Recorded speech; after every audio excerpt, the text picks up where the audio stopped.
ದೇವರ ಪರಿಶುದ್ಧ ನಾಮಕ್ಕೆ ಸ್ತೋತ್ರವಾಗಲಿ.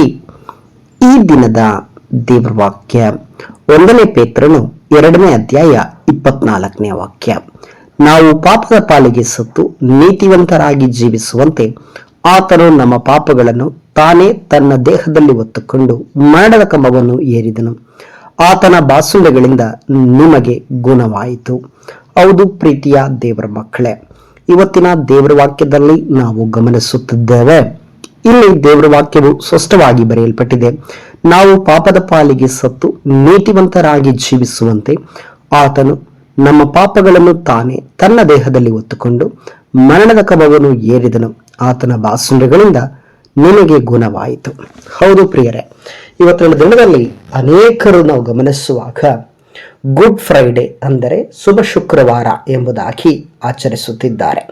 ಈ ಒಂದು ಶುಭ ಶುಕ್ರವಾರ ಎಲ್ಲಿಂದ ಬಂತು ಎಂಬುದಾಗಿ ನಾವು ಗಮನಿಸಬೇಕು. ಇದು ಯಾವ ರೀತಿಯಲ್ಲಿ ಪ್ರಾರಂಭವಾಯಿತು, ಯಾಕೆ ಪ್ರಾರಂಭಿಸಲ್ಪಡಿತು, ಇದು ಯಾಕೆ ಈ ಲೋಕದಲ್ಲಿ ಎಲ್ಲರೂ ಸಹ ಆಚರಿಸುತ್ತಾರೆ. ಕೇವಲ ಕ್ರೈಸ್ತರು ಮಾತ್ರವಲ್ಲ, ಯಾವುದೇ ಒಂದು ಧರ್ಮದವರಾಗಿರಲಿ ಈ ಒಂದು ಶುಭ ಶುಕ್ರವಾರವನ್ನ ಆಚರಿಸುವುದನ್ನ ನಾವು ಗಮನಿಸುತ್ತಿದ್ದೇವೆ. ಪ್ರಿಯರಾದವರೇ, ಈ ಒಂದು ಶುಭ ಶುಕ್ರವಾರ ಘಟನೆ ಯಾಕಾದ್ರೂ ಆಚರಿಸ್ತಾರೆ ಎಂಬುದಾಗಿ ಅನೇಕರ ಪ್ರಶ್ನೆಗಳಿರ್ಬೋದು. ಯೇಸು ಸ್ವಾಮಿ ಸತ್ತಂತ ದಿನವನ್ನ ಶುಭ ಶುಕ್ರವಾರ ಎಂಬುದಾಗಿ ಗಮನಿಸ್ತಾ ಇದ್ದೇವೆ.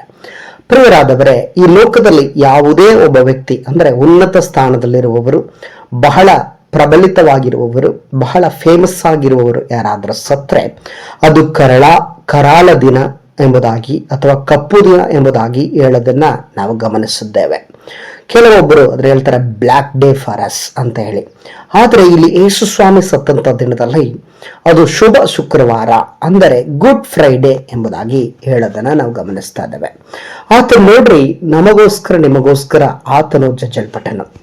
ನಿನ್ನ ಪಾಪಗಳಿಗೆ ನಿಮಿತ್ತವಾಗಿ ಆತನು ಒಡೆಯಲ್ಪಟ್ಟನು. ಯೇಸು ಸ್ವಾಮಿ ಶಿಲುಬೆಯ ಮರಣವನ್ನ ನನಗೋಸ್ಕರ ನಿನಗೋಸ್ಕರ ಒತ್ತುಕೊಂಡನು.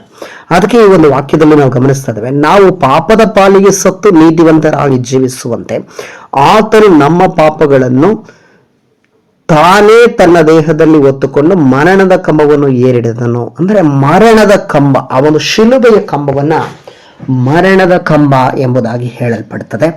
ಮರಣದ ಕಂಬವನ್ನು ಏರಿದನು ಎಂಬುದಾಗಿ ನಾವು ಗಮನಿಸ್ತಾ ಇದ್ದೇವೆ. ಪ್ರಿಯರಾದವರೇ, ನಿಜವಾಗಿ ಹೇಳ್ತಿದ್ದೇವೆ, ಆ ಮರಣದ ಕಂಬದಲ್ಲಿ ಇದ್ದಾಗಿಯೂ ಸಹ ಯೇಸು ಸ್ವಾಮಿ ತಾನು ಹೇಳ್ತಾ ಇದ್ದಾನೆ, ತನ್ನನ್ನು ಹಿಂಸಿಸುವವರಿಗಾಗಿ ಪ್ರಾರ್ಥಿಸ್ತಾ ಇದ್ದಾನೆ. ನೋಡ್ರಿ, ಮತ್ತೇನು ಬರೆಸುವಂತ ನಾವು ಗಮನಿಸಬಹುದು, ನಿಮ್ಮನ್ನು ಹಿಂಸಿಸುವವರಿಗಾಗಿ ನೀವು ಪ್ರಾರ್ಥಿಸ್ರಿ, ಅವ್ರನ್ನ ಪ್ರೀತಿ ಮಾಡ್ರಿ ಎಂಬುದಾಗಿ ಯೇಸು ಸ್ವಾಮಿ ಆ ಒಂದು ಪ್ರವಾದನೆಗಳನ್ನು ನೆರವೇರಿಸುವುದನ್ನ ನಾವು ಗಮನಿಸ್ತಾ ಇದ್ದೇವೆ. ನೋಡ್ರಿ, ಯೆಶಾಯನ ಬರೆದ ಪ್ರವಾದನ ಗ್ರಂಥದಲ್ಲಿ 53ನೇ ಅಧ್ಯಾಯದಲ್ಲಿ 5ನೇ ವಾಕ್ಯದಲ್ಲಿ ನಾವು ಗಮನಿಸುವುದಾದ್ರೆ, ನಮ್ಮ ದ್ರೋಹಗಳ ದೆಸೆಯಿಂದ ಅವನಿಗೆ ಗಾಯವಾಯಿತು, ನಮ್ಮ ಅಪರಾಧಗಳ ನಿಮಿತ್ತ ಅವನು ಜಜ್ಜಲ್ಪಟ್ಟನು, ನಮಗೆ ಸುಕ್ಷೇಮವನ್ನುಂಟು ಮಾಡುವ ದಂಡನೆಯನ್ನು ಅವನು ಅನುಭವಿಸಿದನು, ಅವನ ಬಾಸುಂಡೆಗಳಿಂದ ನಮಗೆ ಗುಣವಾಯಿತು ಎಂಬುದಾಗಿ. ಪ್ರೀತಿಯ ದೇವರ ಮಕ್ಕಳೇ, ನಿಜವಾಗಿ ಹೇಳ್ತಾನೆ, ನಮ್ಮ ಅಪರಾಧಗಳ ನಿಮಿತ್ತವಾಗಿ, ನಮ್ಮ ದ್ರೋಹಗಳ ನಿಮಿತ್ತವಾಗಿ, ನಾವು ಮಾಡಿದಂಥ ಪಾಪಗಳ ನಿಮಿತ್ತವಾಗಿ ನಾವು ಹೊತ್ತುಕೊಳ್ಳಬೇಕಾದ ಹೊರೆಯನ್ನ ಯೇಸು ಸ್ವಾಮಿ ಹೊತ್ತುಕೊಂಡನು.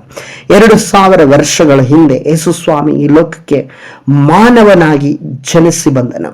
ಮಾನವನಾಗಿ ಜನಿಸಿ ಬಂದು ಆತನು ಈ ಲೋಕದಲ್ಲಿ 33 ವರ್ಷಗಳ ಕಾಲ ಜೀವಂತವಾಗಿದ್ದು ಅನೇಕ ಅದ್ಭುತಗಳನ್ನು ಮಾಡಿದನು.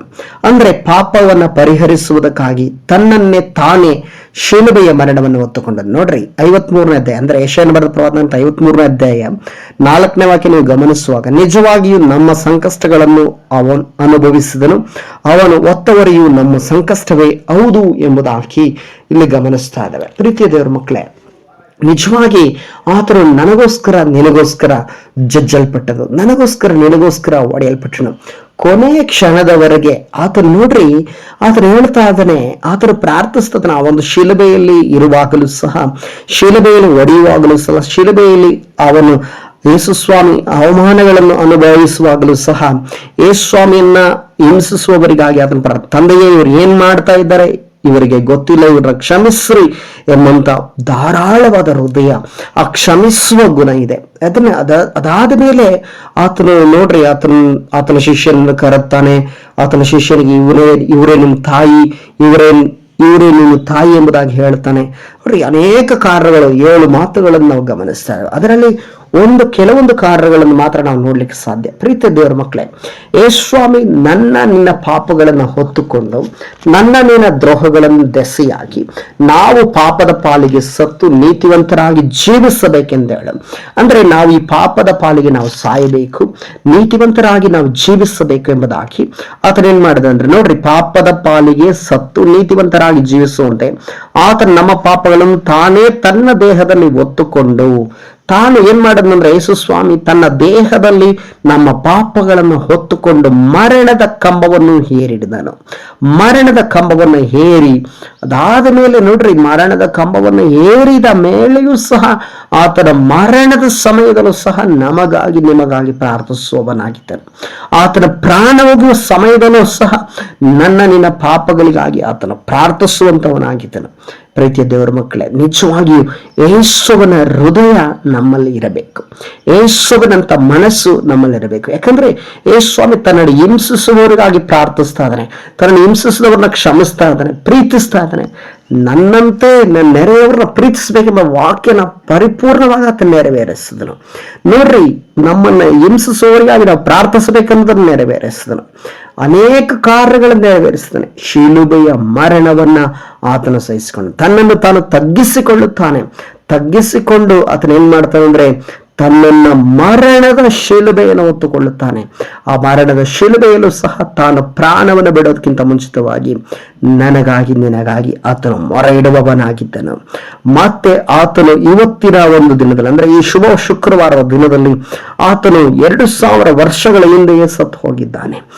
ಸ್ವಾಮಿ ಸತ್ತು ಮತ್ತೆ 3ನೇ ದಿನದಲ್ಲಿ ಮೃತ್ಯುಂಜಯನಾಗಿ ಜೀವಿತವಾಗಿ ಎದ್ದನು.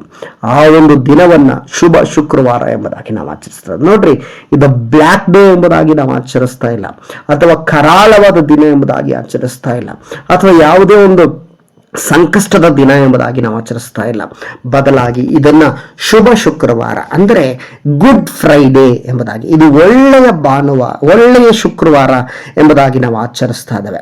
ಪ್ರೀತಿಯ ದೇವರ ಮಕ್ಕಳೇ, ನಿಜವಾಗಿ ಸ್ವಾಮಿ ಸತ್ತಂತದ್ದು ಆ ಶುಕ್ರವಾರ ದಿನಗಳಲ್ಲಿ ಸ್ವಾಮಿ ನಿನಗೋಸ್ಕರ ಶಿಲುಬೆಯ ಮರಣವನ್ನ ಚಾಟ ಏಟುಗಳಿಂದ ಹೊಡೆಸ್ಕೊಂಡನು. ಆತನ ತಲೆ ಮೇಲೆ ಮುಳ್ಳಿನ ಕಿರೀಟವಿತ್ತು, ಆತನ ಕೈ ಕಾಲುಗಳಲ್ಲಿ ಮೊಳೆಗಳನ್ನು ಹೊಡೆಯಲ್ಪಟ್ಟಿತ್ತು, ಆತನ ದೇಹವೆಲ್ಲ ಚೂರು ಚೂರಾಗಿ ತುಂಡು ತುಂಡಾಗಿ ಆತ ಏನ್ ಮಾಡದಂತ ಮಾಂಸವೆಲ್ಲ ತುಂಡು ತುಂಡಾಗಿ ಒಡೆಯಲ್ಪಟ್ಟು ಕೆಳಗಡೆ ರಕ್ತವಾಗಿ ಚೆಲ್ಲುವುದನ್ನು ನಾವು ಗಮನಿಸ್ತದೆ. ಆತನ ಶಿಲುಬೆ ನಾವು ನೆನೆಸುವುದಾದರೆ ನಮ್ಮ ಕಣ್ಣಲ್ಲಿ ಕಣ್ಣೀರು ಬರ್ತದೆ. ನಿಜವಾಗಿಯೂ ಆತನು ನನಗೋಸ್ಕರ ನಿನಗೋಸ್ಕರ ಪ್ರಾಣವನ್ನು ಬಿಡುವುದಕ್ಕೆ ಸಿದ್ಧನಾಗಿದ್ದನು. ಪ್ರಾಣವನ್ನು ಬಿಟ್ಟನು, ನನಗೋಸ್ಕರ ನಿನಗೋಸ್ಕರ 3ನೇ ದಿನದಲ್ಲಿ ಮೃತ್ಯುಂಜಯನಾಗಿ ಎದ್ದು ಬಂದನು. ಪ್ರೀತಿಯ ದೇವರ ಮಕ್ಕಳೇ, ನೋಡ್ರಿ, ಇಲ್ಲಿ ದೇವರ ವಾಕ್ಯದಲ್ಲಿ ನಾವು ಗಮನಿಸ್ತೇವೆ, ನಾವು ಪಾಪದ ಪಾಲಿಗೆ ಸತ್ತು ನೀತಿವಂತರಾಗಿ ಜೀವಿಸುವಂತೆ ನಮ್ಮ ಪಾಪಗಳನ್ನು ತಾನೇ ತನ್ನ ದೇಹವನ್ನು ಮರಣದ ಕಂಬವನ್ನು ನಾವು ನೋಡ್ರಿ, ಇಲ್ಲಿ ನಾವು ಸಹ ನನ್ನ ಜೀವಿತದಲ್ಲಿ ಏನ್ ಮಾಡ್ತೇವೆ ಅಂದ್ರೆ, ನನ್ನಗೋಸ್ಕರ ನಿನಗೋಸ್ಕರ ಸ್ವಾಮಿ ಸತ್ತನು ಎಂಬುದನ್ನು ನಂಬಬೇಕು, ಶಿಲುಬೆಯ ಮರಣವನ್ನು ಹೊಂದಿದ್ದನು ಎಂಬುದಾಗಿ ನಂಬಬೇಕು. ಈ ಒಂದು ವಾಕ್ಯದ ಮುಖಾಂತರ ದೇವರ ನಿಮ್ಮನ್ನು ಆಶೀರ್ವಾದ ಮಾಡಲಿ. ಯೇಸು ಕ್ರಿಸ್ತನ ನಾಮದಲ್ಲಿ ಪ್ರಾರ್ಥಿಸೋಣ. ಸರ್ವಶಕ್ತನಾದ ದೇವರೇ, ಯೇಸುವಿನ ನಾಮದಲ್ಲಿ ಸ್ವಾಮಿ ಈ ಒಂದು ವಾಕ್ಯಕ್ಕಾಗಿ ಸ್ತೋತ್ರ ಸಲ್ಲಿಸ್ತಾ ಇದ್ದಾವೆ. ವಾಕ್ಯವನ್ನು ಕೇಳುವಂತ ನಿನ್ನ ಮಕ್ಕಳನ್ನು ಆಶೀರ್ವಾದ ಮಾಡ್ರಿ. ವಾಕ್ಯವನ್ನು ಸ್ವಾಮಿ ಕರ್ತನೆ ಕೇಳುವಂತ ಪ್ರತಿಯೊಬ್ಬರನ್ನ ಆಶೀರ್ವದಿಸ್ತಾರೆ ಸ್ವಾಮಿ. ಈ ವಾಕ್ಯದ ಮುಖಾಂತರ ನನ್ನೊಟ್ಟಿಗೂ ವಾಕ್ಯ ಕೇಳುತ್ತಿರುವಂತ ಪ್ರತಿಯೊಬ್ಬರೊಟ್ಟಿಗೆ ಮಾತನಾಡ ದೈಹಿಕ ಕೃಪೆಗಾಗಿ ನಿನಗೆ ಸ್ತೋತ್ರ ಮಹಿಮೆ ಸಲ್ಲಿಸ್ತಾ ನಜರೇತಿನ ಯೇಸು ಕ್ರಿಸ್ತನ ನಾಮದಲ್ಲಿ ಪ್ರಾರ್ಥಿಸ್ತಾ ಇದ್ದಾವೆ ತಂದೆಯಾದ ದೇವರೇ. Amen, amen, amen. ದೇವರು ನಿಮ್ಮನ್ನು ಆಶೀರ್ವದಿಸಲಿ.